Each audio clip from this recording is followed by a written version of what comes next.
আসসালামু আলাইকুম। Conic lecture অনে সবাইকে স্বাগতম। এটা দ্বিতীয় পত্র বইয়ের ষষ্ঠ অধ্যায়। আজকের টপিকস হচ্ছে কনিক্স। কথার অর্থ হচ্ছে কনিক। এটা আমাদের বেসিক ক্লাস। তাহলে চলো আমরা শুরু করে দেই। দেখো তো, প্রথমত আমরা শিখব কনিক কি এবং কনিক অর্থটা কি। আচ্ছা, কনিক শব্দের অর্থটা কি আমরা লিখে দিচ্ছি একবারে, তাহলে বেশিক্ষণ মনে থাকবে। কনিক অর্থ হচ্ছে মোচাকৃতি, কোণাকৃতি, শঙ্কুর সদৃশ। ঠিক আছে, তো আমরা লিখতে পারি প্রথমত কোণাকৃতি, ঠিক আছে, লিখতে পারি মোচাকৃতি, লিখতে পারি যে চোঙাকৃতি, চোঙাকৃতি, লিখতে পারি শঙ্কুর সদৃশ, শঙ্কুর সদৃশ। তাহলে কনিক অর্থটা কি? কনিক অর্থ হচ্ছে কোণাকৃতি, মোচাকৃতি, চোঙাকৃতি, শঙ্কুর সদৃশ। দেখো, তুমি বোঝার জন্য একটা এক্সাম্পল নিতে পারো যে এরকম হতে পারে চিত্রটা। দেখো তো, কোণাকৃতির মতো হয়েছে না? কনকের মতো তৈরি হলো না? কনকের মতো তৈরি হলো এটা, ঠিক আছে। তাহলে কনিক অর্থ হচ্ছে কোণাকৃতি, মোচাকৃতি, চোঙাকৃতি বা শঙ্কুর সদৃশ হতে পারে, ঠিক আছে। আচ্ছা, এখন আমরা শিখব কনিক কাকে বলে। আচ্ছা, কনিক কাকে বলে আমরা আমাদের মতো করে একটা সংজ্ঞা দেব, তারপর বই পদ্ধতি যে সংজ্ঞাটা আছে সেটাও দেব, তারপর একটা ফাইনাল সংজ্ঞা দেব, ঠিক আছে। দেখো, লেখা হচ্ছে যে কনিক হলো এমন একটি বক্ররেখা যা মূলত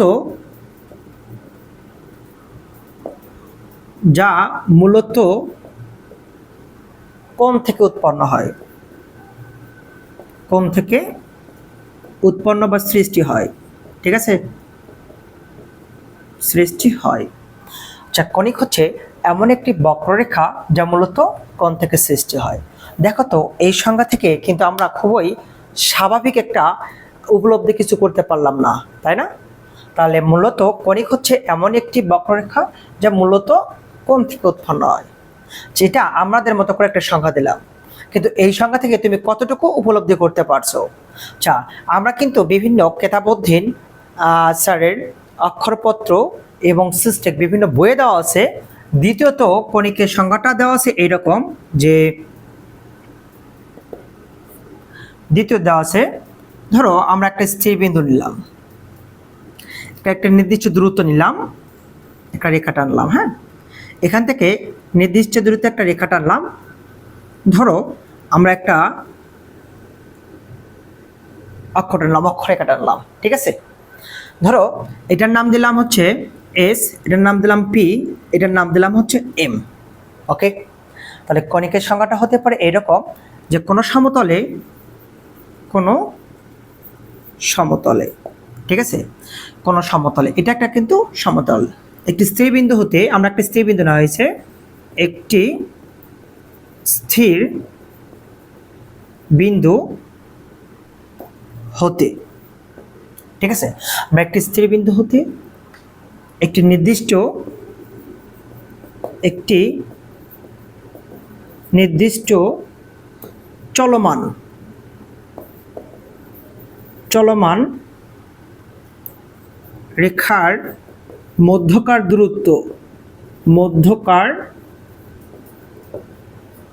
দূরত্বের অনুপাত একটি ধ্রুবক সংখ্যা, একটি ধ্রুবক সংখ্যা, ঠিক আছে, লেখা আছে। তাহলে উক্ত চলমান বিন্দুর সঞ্চার পথকে কি বলা হবে? কনিক বলা হবে, কনিক বলা হবে। এটা আমরা মূলত কেতাবুদ্দিন স্যারের বই, অক্ষরপত্র বা সিস্টেম বিভিন্ন বইয়ের সংজ্ঞাটা দেওয়া হলো।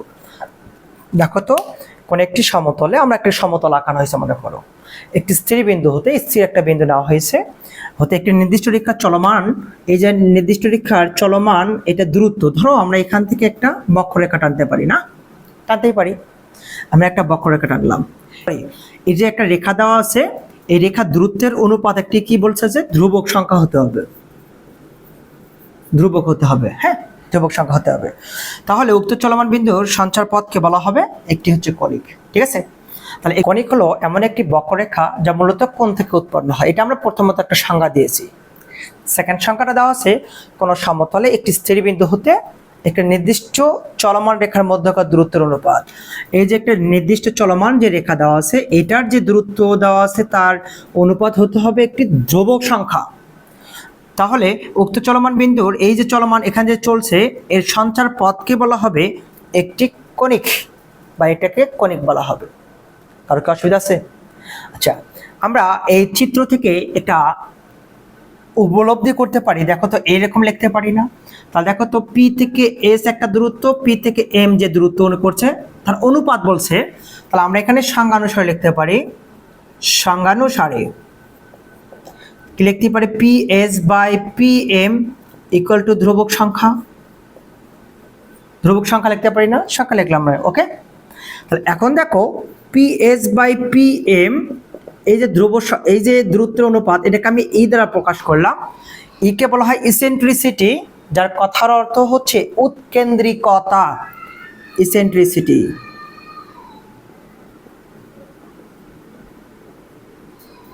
ইসেন্ট্রিসিটি এটার কথার অর্থ হচ্ছে উৎকেন্দ্রিকতা, উৎকেন্দ্রিকতা। ঠিক আছে, এখন এখান থেকে আমাদের তিন ধরনের কেস তৈরি হতে পারে। যদি এর মানটা আমাদের ই ইকুয়াল টু যদি 1 হয়, অথবা এরকম হতে পারে এর মানটা 1 থেকে ছোট, কিন্তু এটা মান হতে হবে 0 লেস ই লেস 1।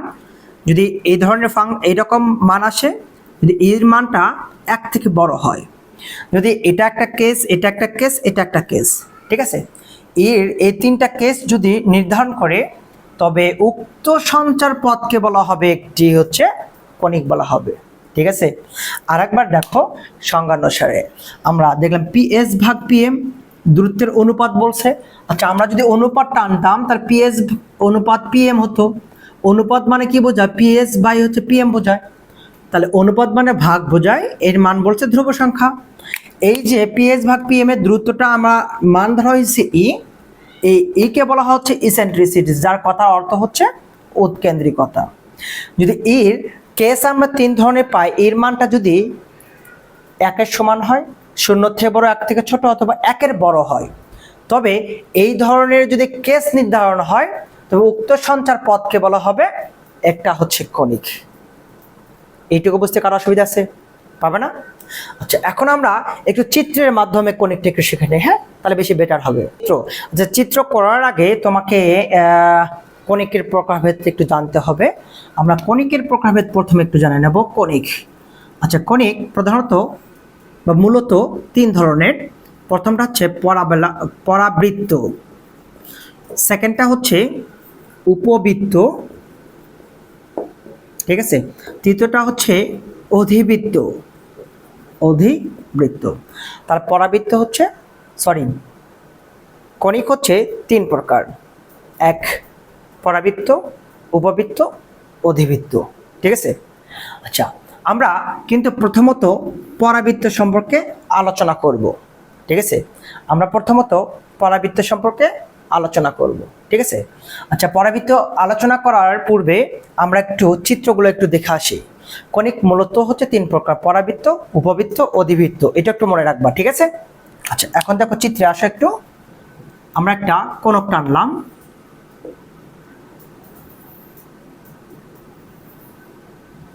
আচ্ছা, কোণটা যদি উপর অংশে কেটে নেওয়া হয়, তাহলে দেখো তো এটা কি হবে। হ্যাঁ, এটা দেখো বক্ররেখাটা কিন্তু একটু কার্ভ বেশি হয়েছে। ঠিক আছে, যদি কার্ভ বেশি হয়, এটা হবে একটা পরাবৃত্ত আকার ধারণ করবে, অর্থাৎ পরাবৃত্ত আকারটা হবে এরকম। এটাকে বলা হয় উপকেন্দ্র এটাকে বলা হয়, এ কে বলা হয় শীর্ষবিন্দু, শীর্ষ। আর এই রেখাটাকে বলা হবে ধরো এম জেড এম ড্যাশ। এই রেখাকে বলা হবে নিয়ামক রেখা বা দ্বিকাক্ষ রেখা। নিয়ামক রেখা অবলিক হচ্ছে দ্বিকাক্ষ রেখা। আচ্ছা, আমরা নিয়ামক রেখা, দ্বিকাক্ষ রেখা, উপকেন্দ্র, শীর্ষবিন্দু এগুলোর সংজ্ঞাগুলো একটু পরে আসবো, ঠিক আছে? তাহলে এটা হবে মূলত একটা হচ্ছে পরাবৃত্ত আকার ধারণ করবে, পরাবৃত্ত ফরম্যাট তৈরি হবে, ঠিক আছে?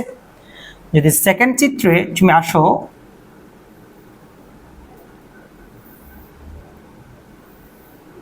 এটা যদি আমরা একটু মাঝ বরাবর কেটে নেই তাহলে কেমন হয় দেখো তো। যদি আমরা একটু মাঝ বরাবর কেটে নেই তাহলে এটা কিন্তু এটাকে স্পর্শ করবে, এটাকে স্পর্শ করবে, এটাকে স্পর্শ করবে, এটাকে স্পর্শ করবে। হ্যাঁ, তার মানে এটা হবে এইরূপ, চিত্রর আকারটা হবে এইরূপ, ঠিক আছে? এটাকে বলা হয় উপবৃত্ত, উপবৃত্ত। তার চিত্র আকারটা হবে উপবৃত্ত, ঠিক আছে? যদি কার্ভটা যদি আমরা এরকম নেই, আচ্ছা কার্ভটা যদি আমরা একটু সোজাভাবে কেটে নেই, ঠিক আছে? তাহলে দেখো তো এই কার্ভটা কিন্তু একটু বাঁকা হলো। এই ধরনের চিত্র হয় তাহলে এটা হবে হালকা কার্ভ, এটা হবে অধিবৃত্ত, অধিবৃত্ত, ঠিক আছে? তাহলে দেখো তো আমরা কিন্তু পরাবৃত্ত, উপবৃত্ত এবং অধিবৃত্তর চিত্র সম্পর্কে শিখলাম। তার মানে আমরা একটি উপলব্ধি করতে পারি না যে পরাবৃত্ত, উপবৃত্ত এবং অধিবৃত্ত নিয়ে গঠিত হচ্ছে কণিক। অর্থাৎ সর্বশেষে আমরা বলতে পারি যে পরাবৃত্ত, উপবৃত্ত ও অধিবৃত্ত নিয়ে কণিক গঠিত হয়, কণিক গঠিত হয়। এবার বুঝতে পারছো তো সবাই? তাহলে কণিক কিভাবে তৈরি হয়েছে বা কণিক কাকে বলে? যে পরাবৃত্ত, উপবৃত্ত এবং অধিবৃত্ত দ্বারা গঠিতই হচ্ছে কণিক। ওকে, পারবে না সবাই? আচ্ছা, এবার দেখো আমরা শিখবো পরাবৃত্ত কাকে বলে। যে আমরা কণিকের তিনটা পার্ট শিখলাম, পরাবৃত্ত, উপবৃত্ত এবং অধিবৃত্ত। আমরা এবার শিখবো পরাবৃত্ত কাকে বলে, ঠিক আছে? আচ্ছা, পরাবৃত্তটা হচ্ছে ধরো একটা স্ত্রীবিন্দু হতে একটা নির্দিষ্ট রেখা টানলাম, এর মধ্যকার যে দূরত্ব রয়েছে এর সৃষ্ট সঞ্চার পথকেই বলা হবে একটি হচ্ছে পরাবৃত্ত, ঠিক আছে? স্ত্রীবিন্দু হতে একটি স্থির বিন্দু হতে একটি নির্দিষ্ট রেখার, একটি নির্দিষ্ট রেখার মধ্যকার সৃষ্ট সঞ্চার পথকে, সৃষ্ট সঞ্চার পথকে বলা হবে পরাবৃত্ত, ঠিক আছে? তাহলে আমরা একটা স্থিরবিন্দু হতে একটা নির্দিষ্ট রেখার মধ্যকার যদি সঞ্চার পথ উৎপন্ন হয় তবে তাকে বলা হবে পরাবৃত্ত হবে। সঞ্চার পথ কাকে বলে এটা বলা লাগবে নাকি? এটা আমরা সরলরেখায় শিখাইছিলাম কিন্তু সঞ্চার পথের সমীকরণ মনে আছে? তাহলে আমরা এবার শিখলাম হচ্ছে পরাবৃত্ত। আচ্ছা, পরাবৃত্ত করার সময় তোমাকে মূলত মূল দুটো সূত্র জানতে হবে, আর পরাবৃত্ততে 4, 11 এবং 44টি তোমাকে সাব সূত্র সম্পর্কে জানতে হবে। তাহলে আমরা প্রথমত মূল দুটো সূত্র লিখে দিচ্ছি, ঠিক আছে?